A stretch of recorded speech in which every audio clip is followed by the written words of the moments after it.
Então, Romanos capítulo 6, do verso 1 até o verso 14, diz assim a palavra de Deus: Que diremos então?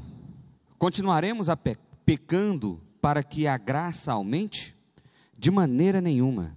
Nós, os que morremos para o pecado, como podemos continuar vivendo nele? Ou vocês não sabem que todos nós que fomos batizados em Cristo Jesus, fomos batizados em sua morte? Portanto, fomos sepultados com ele na morte por meio do batismo, a fim de que, assim como Cristo foi ressuscitado dos mortos mediante a glória do Pai, também nós vivamos uma nova vida. Se dessa forma fomos unidos a ele na semelhança da sua morte, certamente o seremos também na semelhança da sua ressurreição. Pois sabemos que o nosso velho homem foi crucificado com ele, para que o corpo do pecado seja destruído, e não mais sejamos escravos do pecado, pois quem morreu foi justificado do pecado. Ora, se morremos com Cristo, cremos que também com ele viveremos, pois sabemos que, tendo sido ressuscitado dos mortos, Cristo não pôde morrer outra vez. A morte não tem mais domínio sobre ele. Porque morrendo, ele morreu para o pecado uma vez por todas, mas vivendo, vive para Deus. Da mesma forma, considerem-se mortos para o pecado, mas vivos para Deus em Cristo Jesus. Portanto, não permitam que o pecado continue dominando o corpo mortal de vocês, fazendo que obedeçam aos seus desejos. Não ofereçam aos membros do corpo de vocês ao pecado, como instrumentos da injustiça. Antes, ofereçam-se a Deus como quem voltou da morte para a vida, e ofereçam os membros do corpo de vocês a Ele, como instrumento da justiça, pois o pecado não os dominará, porque vocês não estão debaixo da lei, mas debaixo da graça. Vamos orar mais uma vez? Pai amado, nós nos colocamos diante do Senhor, ó Pai, e pedimos ao Senhor a graça e a misericórdia do Senhor, ó Deus. Pedimos ao Senhor que esse precioso texto da Tua Palavra adentre aos nossos corações de uma maneira espetacular e extraordinária, ó Deus. Que o agir do Teu Espírito, ó Pai, seja conosco nesse momento, ó Deus, convertendo os nossos corações a Ti, trazendo arrependimento, instrução, edificando a Tua igreja para a Tua glória, ó Pai. Me use como Teu instrumento pela Tua misericórdia. A oração que fazemos a Ti, em nome de Jesus.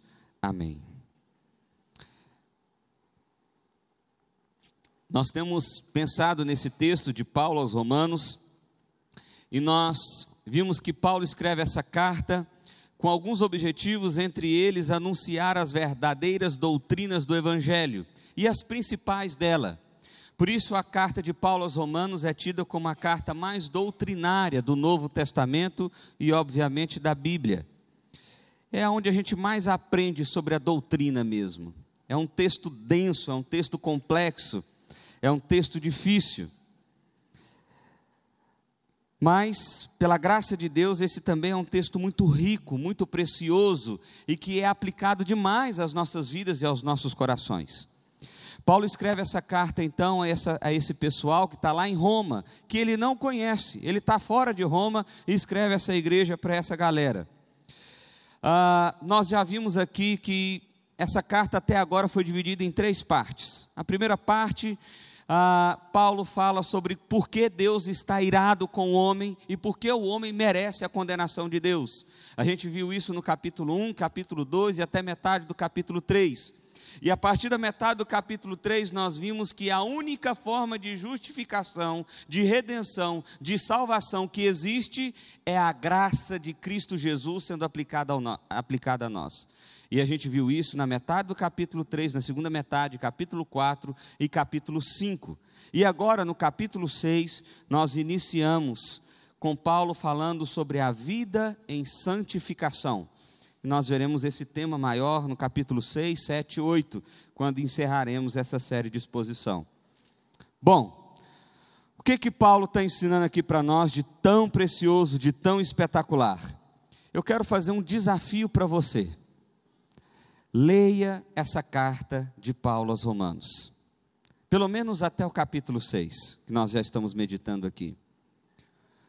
Por quê? Porque você vai se convencer de uma coisa muito simples, de Paulo ensinando para nós. Você, por você mesmo, não consegue alcançar a redenção. Você, pelas suas obras, não consegue alcançar salvação. Isso só é alcançado porque Deus te alcança, porque Ele vem na tua direção, porque Ele derrama da graça dEle sobre a sua vida.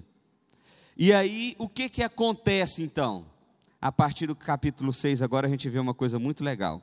O capítulo 5 encerra dizendo o seguinte, que aonde abundou o pecado, superabundou a graça de Deus. Ou seja, por mais que eu seja pecador, por pior que eu seja, o pior ser humano que eu venha a ser, a graça de Deus me alcança de forma que me redime de todos os meus pecados, independente de quais são e de quantos são. Porque o poder de Deus para a salvação é muito maior do que a minha capacidade de fazer o mal. E aí o capítulo 6, Paulo imagina as pessoas pensando no que ele está falando e já faz uma pergunta, dando como se fosse o ouvinte falando com ele. Esse é um recurso literário que Paulo usa muito. Olha só o que ele diz aqui, capítulo 1. Que diremos então? Continuaremos pecando para que a graça aumente? Olha só, a lógica das pessoas que estavam ouvindo, Paulo está entendendo o seguinte, olha, deixa eu ver se eu entendi até aqui, quer dizer então que, para eu ser salvo, eu não preciso fazer nada, porque mesmo que eu faça alguma coisa que preste, aos olhos de Deus não presta, porque no fim da conta é mais ou menos, é isso mesmo? É isso mesmo.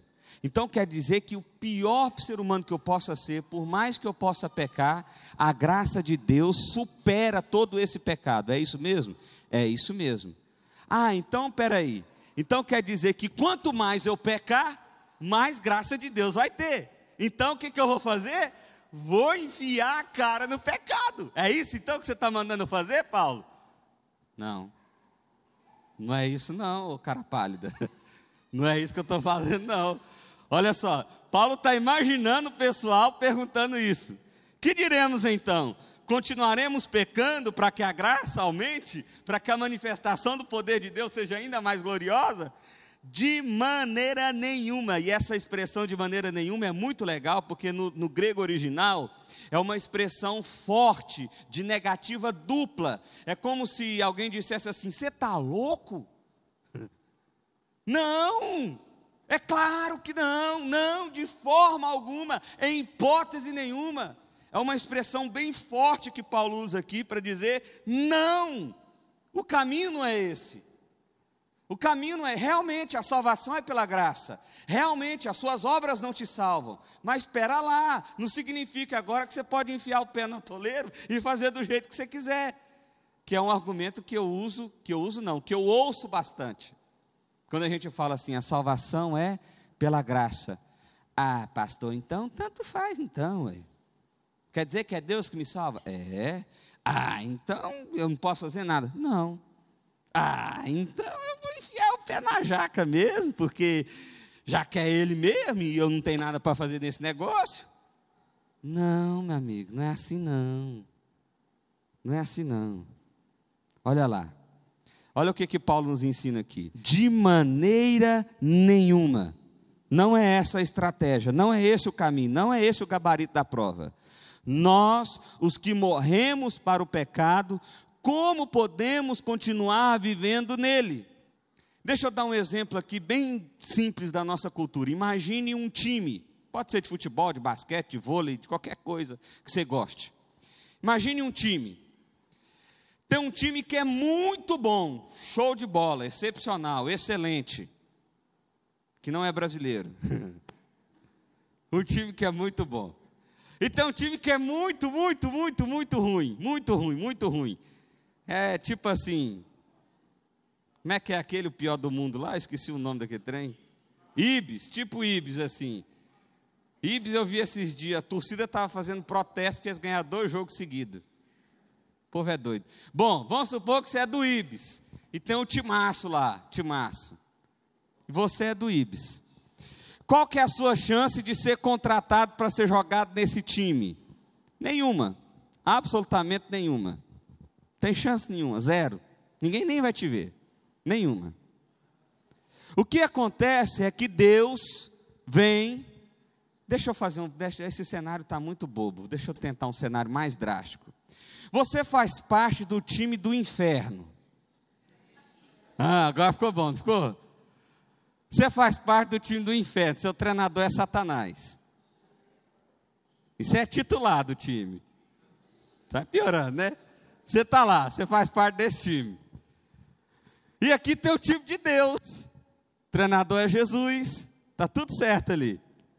A chance de você sair desse time para ir para esse time aqui é 0,00000 mesmo. Mesmo. Mas a graça de Deus é tão grande, é tão espetacular, é tão maravilhosa, que Deus vem, te tira desse time, te traz para cá, pega seu uniforme velho, que devia ser um trem bem mulambento mesmo, joga fora, põe um negócio assim na grife, show de bola, dá uma lavadinha no você também, põe lá, tudo arrumadinho, e agora você faz parte do time. Agora você faz parte do time. Você agora saiu do time do capeta e foi para o time de Deus. Foi para o time de Deus.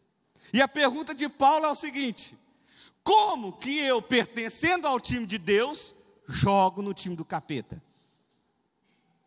Não tem jeito. É isso que ele está querendo dizer quando ele diz isso aqui, ó. Nós, os que morremos para o pecado, saímos desse time aqui. Como podemos continuar vivendo nele? Como que eu posso continuar jogando nesse time aqui se eu não pertenço mais a ele? Então, aquele argumento, eu vou enfiar o pé na toleira mesmo, eu vou pecar pra caramba, e eu quero é que se dane o mundo, você está entendendo? Que é Deus que salva mesmo, a hora que Ele vier me salvar, Ele me salva, mas agora eu vou enfiar o pé mesmo e tal. Você não está no time de lá não, fera. Você está no time de cá. E você é titular. E eu acho que você ainda é o artilheiro. Quem pensa assim? Quem pensa assim? Como eu pertencendo aqui,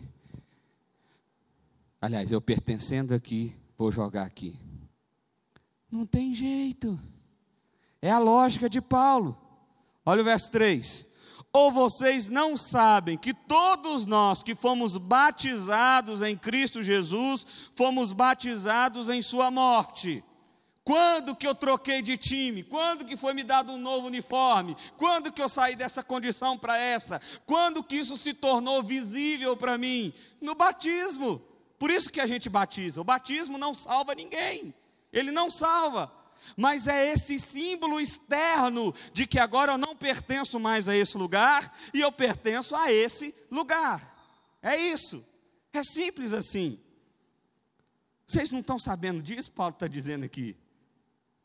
Vocês ainda não entenderam esse negócio? Vocês não fazem parte mais desse time? Vocês fazem parte do de lá? Portanto, fomos sepultados com Ele na morte por meio do batismo, a fim de que, assim como Cristo foi ressuscitado dos mortos mediante a glória do Pai, também nós vivamos uma nova vida. Então agora, meu uniforme é diferente, eu jogo num time diferente, as minhas partidas são diferentes, porque eu não pertenço mais a esse lugar. Por meio do sinal externo do batismo, eu visualizo agora que eu pertenço a esse lugar aqui, que é o reino de Deus. E agora que eu pertenço a esse lugar, eu tenho todos os benefícios que esse lugar vai me dar, porque esse time aqui sempre ganha. Ele não perde nunca. Ele sempre ganha. Ele é sempre vitorioso. Não tem chance desse time não ganhar. Porque esse é o time de Deus. Esse é o time de Deus. Como que a gente visualiza isso? Através do batismo. O que que isso significa? Significa que fomos mortos. Nosso contrato com esse time aqui foi completamente encerrado. Completamente encerrado. Impossível recontratação, não tem mais jeito. A gente saiu daqui e foi para lá. E não só isso, uma vez estando aqui com Cristo Jesus e no seu reino, nós agora também temos uma nova vida. uma nova vida. A minha vida é diferente agora.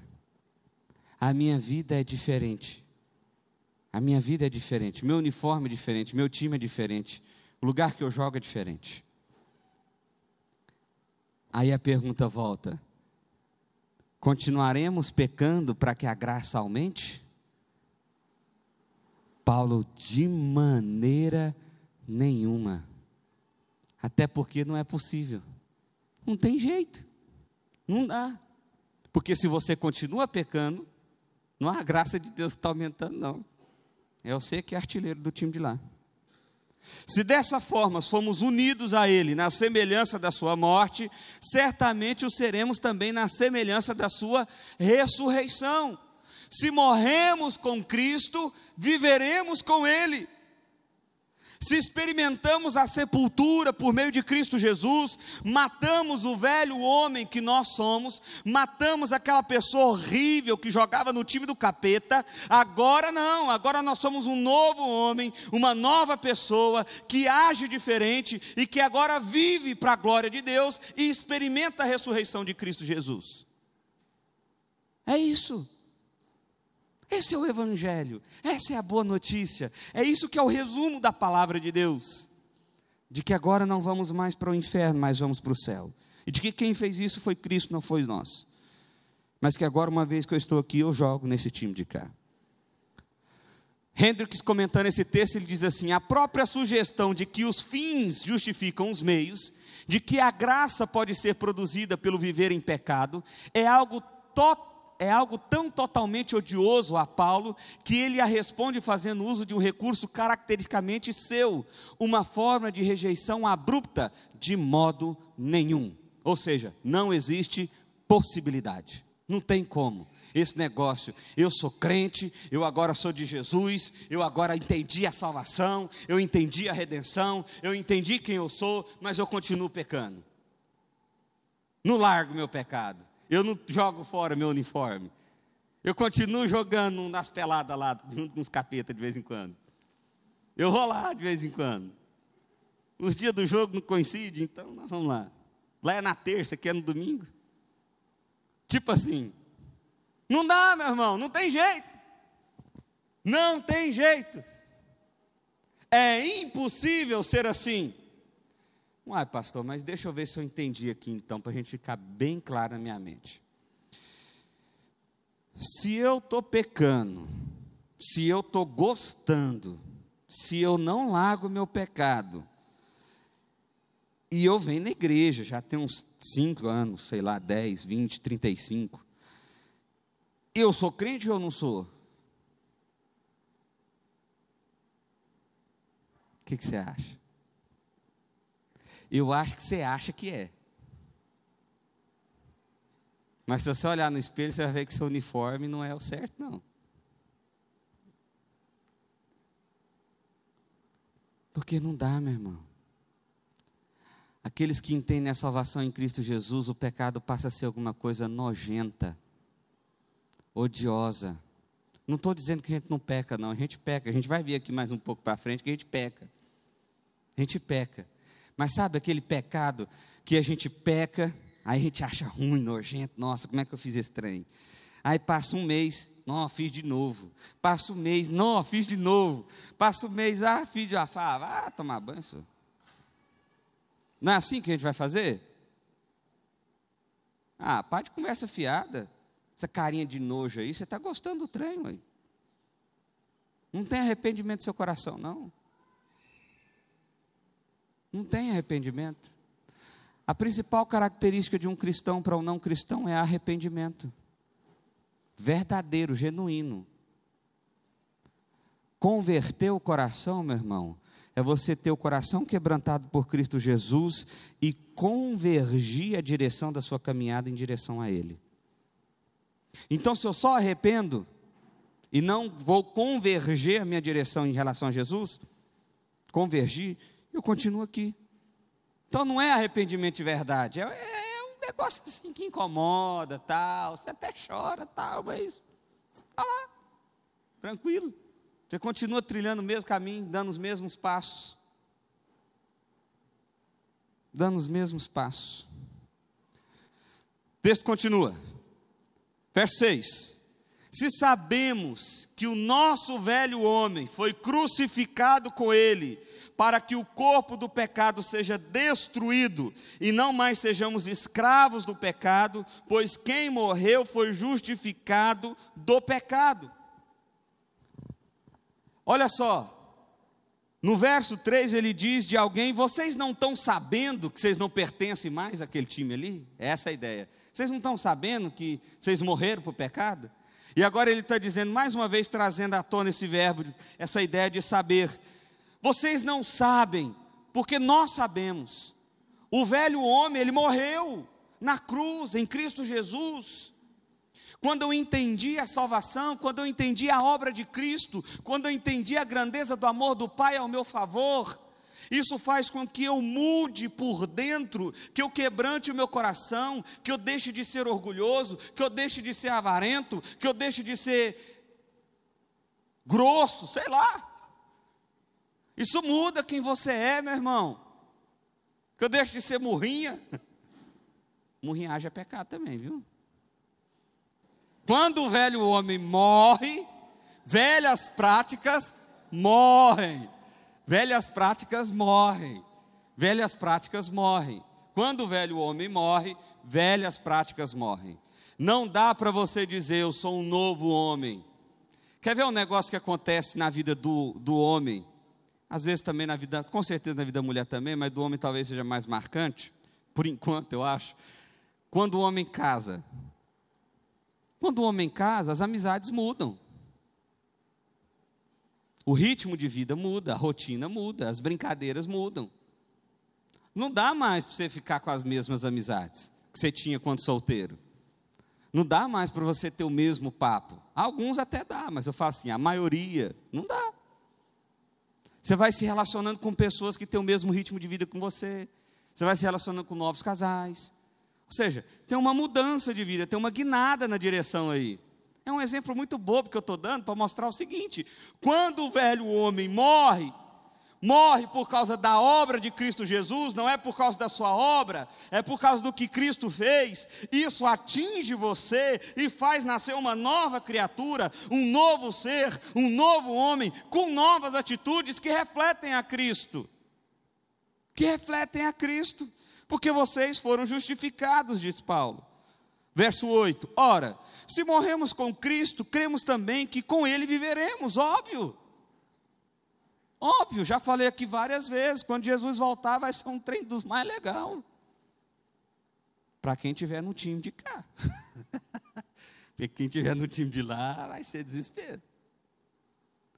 Porque se eu creio que eu morri com Cristo Jesus, que o meu velho homem foi morto em Cristo Jesus, então eu creio que com Ele eu viverei. E viverei não é só um viver aqui de poucos anos, não. É viver uma eternidade. É viver uma alegria eterna. É ter uma esperança que ultrapassa o que os meus olhos e a minha mente têm capacidade de entender. As discussões mais doidas que acontecem em sala de aula quando a gente vai discutir teologia é sobre a eternidade. É muito doido. Você sabe por quê? Porque ninguém sabe patavina de nada. A gente só sabe que vai ser aqui nessa terra. A gente sabe que não vai ter choro, que não vai ter dor, que não vai ter nada. A gente sabe que a gente vai lembrar, que a gente vai ter memória, que a gente vai saber quem a gente é. A gente não sabe como é que vai explicar. E se o fulano estiver aqui? Não sei. Eu sei que você não vai sentir por ele. Como? Não sei, não faço ideia. Não sei. Vai ter árvore? Não sei, acho que vai. Vai ter casa? Não sei, acho que vai. Vai ter casamento? Não sei. E aí eu não sei mesmo, não sei nem sei o que eu acho. Vai nascer menino? Não sei. Não sabemos. Por quê? Porque é inalcançável aos nossos olhos e à nossa mente. Mas o que eu sei? Que eu tenho certeza que eu sei, que vai ser bom demais, e que vai ter uma cachoeira de Coca-Cola lá. Ah, tem que ter. Aqui, que esse trem que mata a gente toma, imagina lá que não vai matar ninguém. Vai ser bom demais. Churrasco também vai ter que ter. Quer morar perto do Jonatas lá, só para o churrasco. Eu sei que vai ser bom demais, meu irmão. Vai ser um negócio assim espetacular. Tudo que a minha mente é capaz de projetar sobre a eternidade, sobre essa esperança certa, sobre essa alegria eterna, tudo que a minha mente é capaz de pensar é inalcançável perto da realidade do que vai ser. Quer ver um negócio?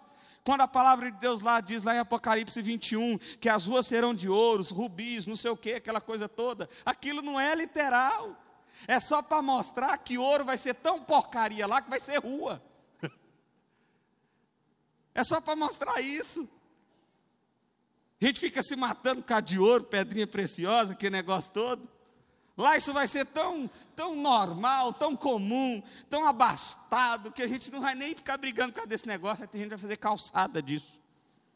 Do tanto que isso vai ser bobo.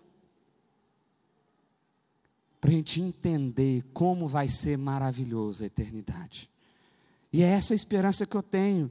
Meu velho homem foi morto, por quem? Por Cristo Jesus, aonde? Na cruz, e nasceu um novo homem, por quem? Por Cristo Jesus, aonde? No batismo.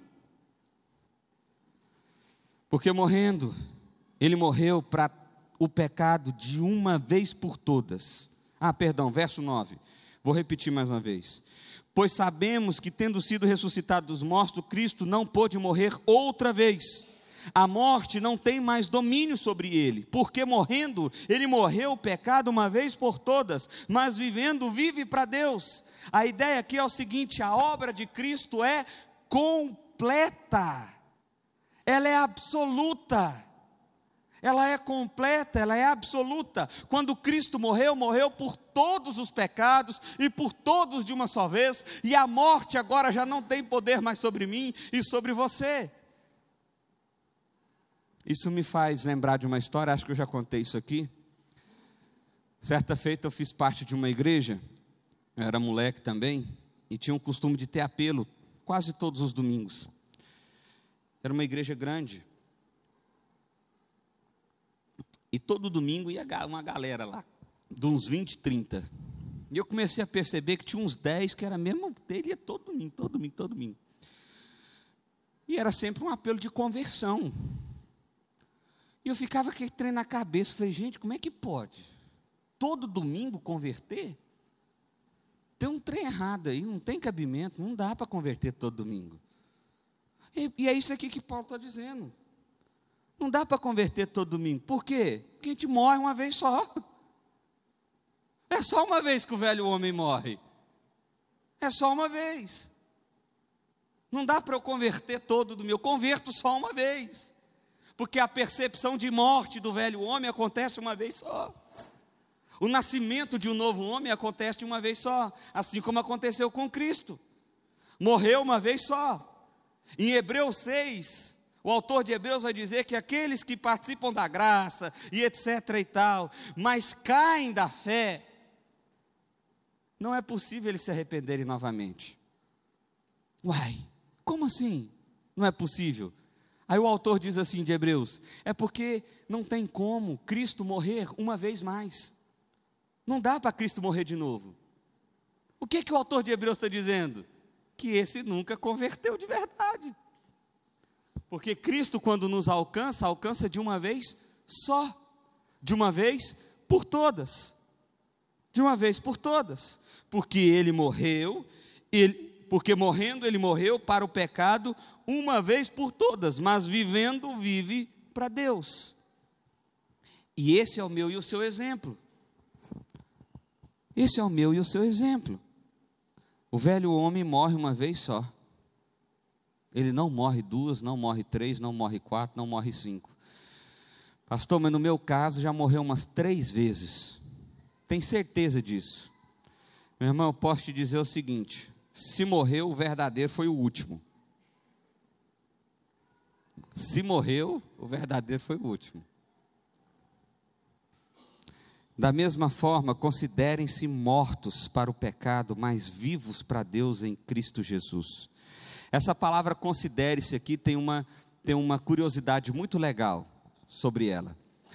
Imagina um seguinte caso, pensa comigo aqui nesse exemplo. Uma pessoa está com uma expectativa de receber uma promoção no seu emprego. Promoção do seu emprego. Ela ganha R$1.000, e aí ela tem uma expectativa de promoção, e começa um burburinho na empresa, que é ele que é o cara, saiu, a vaga está lá, ele é o cara, e ele vai ganhar agora R$4.000. R$4.000. Vai sair de 1.000 para 4.000. E o povo já está falando que é ele, que é ele, que é ele, e ele pensa, sou eu mesmo. Chega para a mulher e fala assim, mulher, vou ganhar 4 vezes mais, vão lá nas Casas Bahia. Chega lá, mete o cartão. Não, pode fazer 1.000 conto de prestação aí agora, ó. Eu vou ganhar 4. 1.000 conto agora para mim não é mais nada. Vou torrar. E mete o cartão lá para todo lado. No outro dia o chefe vira para ele e fala assim, amigo, tem uma conversa séria para falar contigo. Aí ele diz assim, joia, chega com sorrisão, tal. E o chefe lá com a cara fechada. Ele vira assim, fala, olha, é o seguinte, você sabe que o fulano foi dispensado e tal, era o supervisor aí da área e tal, e a gente queria conversar com você, porque aconteceu uma situação. Ele, não, estou sabendo, sou eu, né, você é o novo chefe, estou sabendo. O chefe diz assim, não é isso não, é que ele fez uma coisa errada, e ele disse que você ajudou ele a fazer essa coisa errada, então ele foi demitido, e você também está demitido. Forte, né? Lascou tudo agora. A palavra considere-se aqui tem a ver com a ideia de você ter certeza de quem você é. Qual que é o exemplo que eu quero, qual o paralelo que eu quero fazer aqui? Quando ele teve a certeza de que ele ia ser promovido, qual foi a primeira coisa que ele fez? Agiu como se já estivesse ganhando aquele salário, que é que nem a gente faz mesmo, né? Tivesse ganhando aquele salário. O que Paulo está dizendo aqui é justamente isso. É eu ter esse sentimento e essa percepção. Só que no caso nosso não é falso, a gente não vai ser demitido. Não vai ter demissão. É essa a ideia. É eu me considerar morto para o pecado, mas vivo para Deus. É eu ter percepção total de quem eu sou. Considerando quem eu sou. Alguém que morreu para o pecado, alguém que não joga mais no time aqui, ó. Quando o técnico Satanás me mandar fazer alguma coisa, eu falo assim, não, minha amiga, aqui não, eu não sou do seu time mais não, eu jogo no outro agora. É isso, considere-se morto para o pecado, e considere-se vivo para Deus. Entenda por uma vez por todas que você faz parte desse time aqui. Quando somos enxertados em Cristo, somos libertados dessa miserável compulsão, não porque cessamos definitivamente de pecar, mas para que finalmente sejamos vitoriosos no conflito. É isso que fazemos agora, é isso que eu e você fazemos agora. Calvino usa essas palavras, e são palavras muito bacanas, que resume bem a ideia desse texto aqui. Eu agora jogo no time. Eu agora não cumpro mais a ordem do treinador capitão aqui. Eu agora faço diferente. Eu sei quem eu sou. Essa é a ideia de considerar. Eu sei e eu vivo. Portanto, não permitam que o pecado continue dominando o corpo mortal de vocês, fazendo com que obedeçam aos seus desejos. Essa palavra aqui, dominando, mais uma vez, tem uma curiosidade muito legal também, que é uma palavra que é usada no sentido do reino, de um rei que domina, de uma ordem de um rei. Então ele está dizendo assim, olha, vocês não são vassalos mais de Satanás, vocês não têm que responder mais à ordem de Satanás, vocês não têm mais que deixar ser dominado por ele, vocês agora devem se afastar dele. Um exemplo muito legal também é o seguinte, imagina uma viagem que tem um navio que tem, enfim, uma viagem lá, um navio, uma viagem, bom, e você faz parte lá dessa viagem, você não, um indivíduo qualquer, e aí tem um capitão lá, você é funcionário, trabalha lá, tal, trabalha no navio, tem um capitão lá que é muito ruim, muito ruim. Trata todo mundo mal, humilha todo mundo, manda fazer coisa que não precisa, manda, enfim, só para humilhar as pessoas. No meio daquele processo ali, no meio daquele processo, daquela viagem, aquele capitão é deposto do seu cargo, ele é retirado do seu cargo. Então o que estava abaixo se torna um novo capitão. E o novo capitão agora é gente boa demais, tranquilo, bom de trabalhar com ele, show de bola, excelente, bacana. A quem que você responde agora? Ao novo capitão. O velho capitão já não manda mais em nada, ele não manda mais em nada. Mas você tem na mente que ele era o capitão. Aí você está lá esfregando um negócio lá, aí chega o velho capitão e começa a dar ordem. Pega aqui, arrasta lá, faz assim, faz assado, faz não sei o quê, pega não sei o quê, tá lá. O que você faz? O que você deveria fazer é falar assim: ô fera, calma lá, você pode gritar o que você quiser, mas em mim você não manda mais não. Meu chefe agora é outro. Meu chefe agora é outro.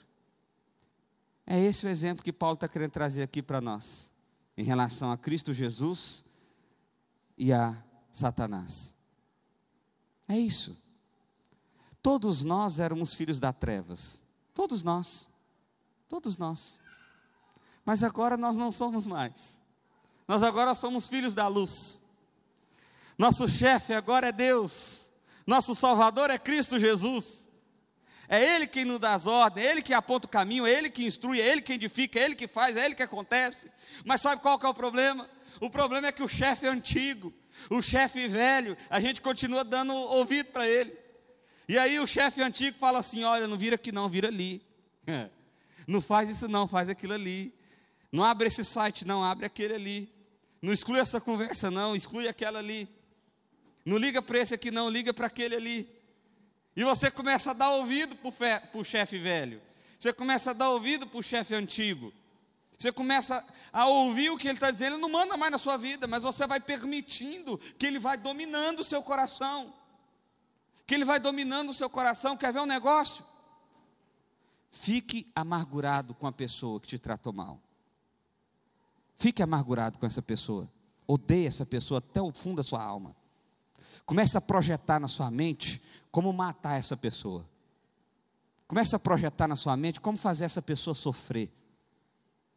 Quem é que manda desse jeito? É o capeta. É o chefe antigo. O que o chefe novo diz para nós? Perdoa essa pessoa. Pecadora miserável. Pecador miserável. Larga de mão. Ama essa pessoa. Abraça essa pessoa. Quem que está dando essa ordem? O chefe novo. Um chefe novo. E quem é que está dominando seu coração? Aqui é um exemplo muito bobo que eu estou dando, meu irmão. Você aplica isso para qualquer situação da sua vida. No seu trabalho, no seu relacionamento conjugal, no seu relacionamento com irmãos, com família, com amigo, com quem quer que você queira. A questão é, quem domina o seu coração? Quem é que está te dando ordem? Quem é que está falando para você fazer e deixar de fazer? Não ofereçam os membros do corpo de vocês ao pecado, como instrumento de injustiça. Antes, ofereçam-se a Deus como quem voltou da morte para a vida. Você sabe como é que a pessoa que voltou da morte para a vida faz? Vai com tudo. Pergunta a alguém que passou aí 60 dias na UTI na beira da morte. Você está perdendo tempo na vida dele? Ou na vida dela? Perde tempo mais não. Não é assim? Quem passa a experiência de quase morte? Não grilo com esse trem mais não, minha filha. Eu larguei de mão desse trem. Eu nem esquento mais com esse negócio, meu amigo. Eu quase morri na vida uma vez, e agora eu sei o que é o valor da vida. Então eu vou com tudo agora. É isso. Ofereçam-se a Deus como quem voltou da morte para a vida, com todo o entusiasmo de quem quer viver. E ofereçam os membros do corpo de vocês a Ele, como instrumento de justiça, pois o pecado não os dominará, porque vocês não estão debaixo da lei, mas debaixo da graça. Vocês não são mais escravos do pecado, vocês não estão submetidos ao pecado. O pecado não pode dar ordem para vocês, o pecado não pode mandar na vida de vocês, porque a graça do Senhor Jesus Cristo alcançou a sua vida, te libertou do pecado, e agora você é livre para viver o que Cristo tem para você. Não se deixe dominar, não se deixe dominar. E eu sei, meu irmão, é muito mais fácil eu falar daqui do que você fazer daí. É muito mais fácil. Eu sei disso. Eu não estou dizendo aqui que é tranquilíssimo, não. Se você não consegue, se você tem dificuldade, você é um miserável, você vai para o inferno mesmo. Não estou falando nada disso aqui, não. Mas eu estou dizendo para você o seguinte: na força de Cristo Jesus, o pecado não tem poder sobre nós. Na força da obra de Cristo Jesus, eu e você não somos dominados pelo pecado mais. Antes, nós somos vitoriosos. Nós temos condições de dizer não para o pecado. Não é por causa de mim, não. Não é por causa de você, não. Mas é por causa do Espírito Santo de Deus que habita em mim e em você. Por isso que nós temos condição de dizer não.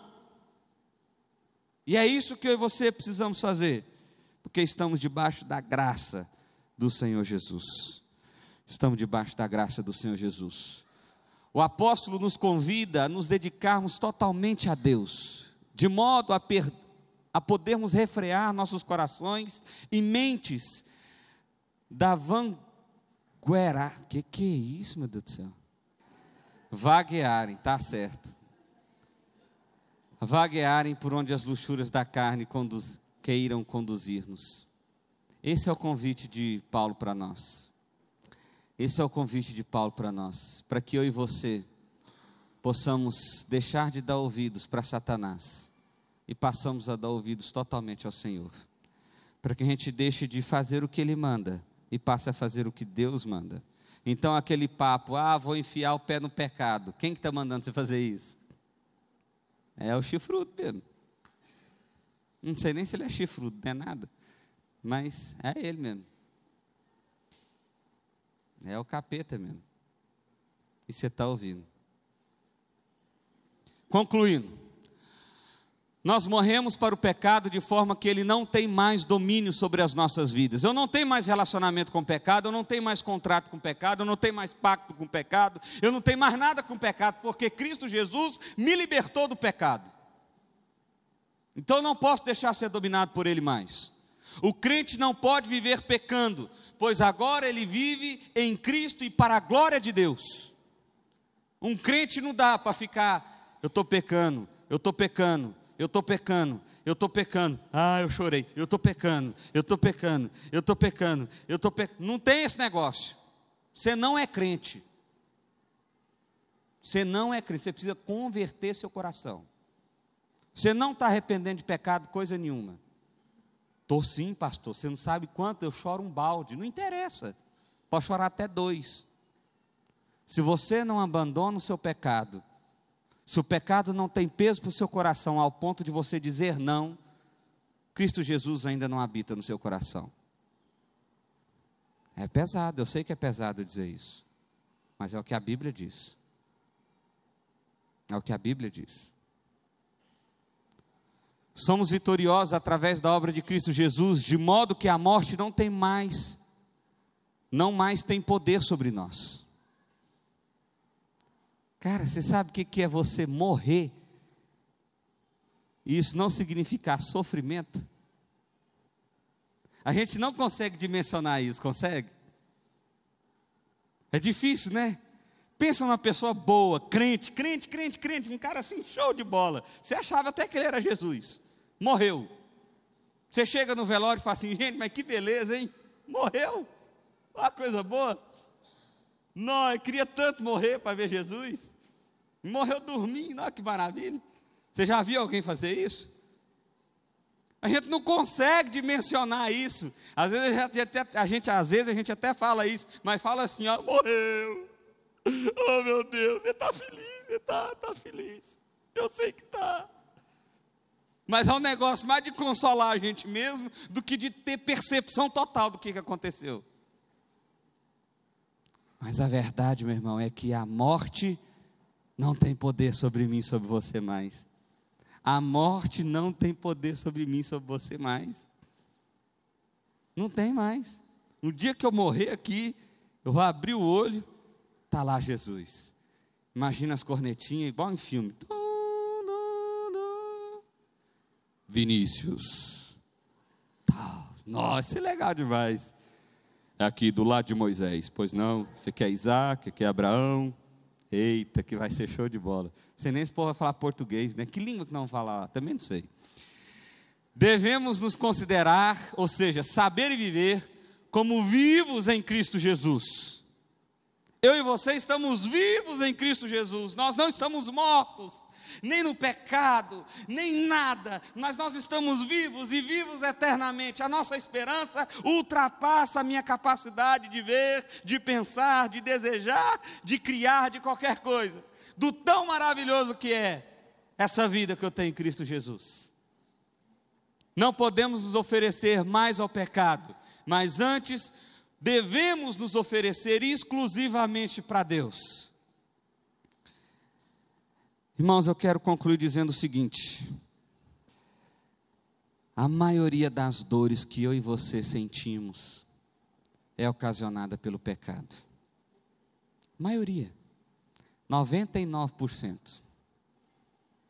São coisas que fizemos ao pecar com outro, ou pecar contra Deus, ou coisas que fizeram conosco. E a maior dificuldade que eu e você temos de lidar com esse pecado que nos alcança é porque nós ouvimos mais ao capeta do que a Deus. É porque nós deixamos que o chefe velho, o chefe antigo, mande na gente, mesmo ele não tendo mais autoridade. Mesmo ele não tendo mais autoridade. Eu e você precisamos dar ouvidos totalmente para o chefe nosso, que é Jesus Cristo. É Jesus Cristo. Ele, é Ele. Concluindo tudo que nós falamos hoje, John Stott, esse homem já morreu, foi um grande homem de Deus. Ele diz assim, comentando esse texto: o maior segredo de uma vida santificada está na mente. Consiste em saber que o nosso velho eu foi crucificado com Cristo, em saber que o batismo em Cristo é o batismo na morte e ressurreição de Cristo, e é em considerar que através de Cristo nós estamos mortos para os pecados e vivos para Deus. Vivos para Deus. Eu e você precisamos saber. Esse é o ponto. Precisamos saber. Quero convidar você a fechar os seus olhos nesse momento.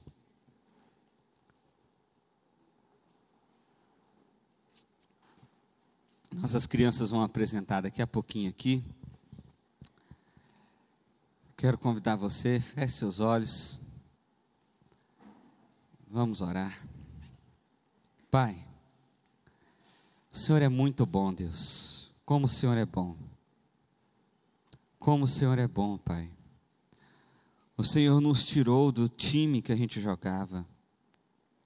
O Senhor demitiu o patrão ruim que a gente tinha. Mas ainda assim, Deus, nosso coração está inclinado a jogar naquele time. Ainda assim, nosso coração está inclinado em receber ordens desse patrão antigo. Pai, em nome de Jesus, vem com teu Espírito Santo sobre os nossos corações, Pai. Vem com teu Espírito Santo sobre os nossos corações e muda essa realidade.